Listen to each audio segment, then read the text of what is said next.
はい。はい。こんにちは、スタイリストカリナです。今日はパーマの乾かし方を教えていきます。でまずドライヤーで乾かしていきます。まず全体的に乾かしていただいて、持ち上げながら乾かしていきます。である程度根元が乾いたら今度次毛先を乾かしていきます。ちょっと手のひらで持ち上げるように乾かしていきます。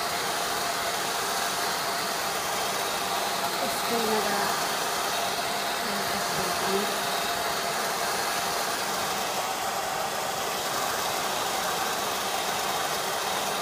鏡欲しい。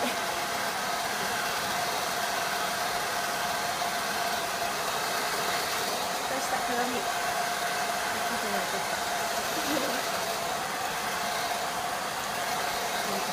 言うと乾いてる。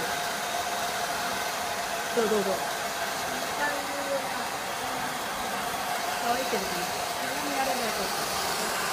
取れないね。鏡持ってるからよかったですね、こうやって。はい。これで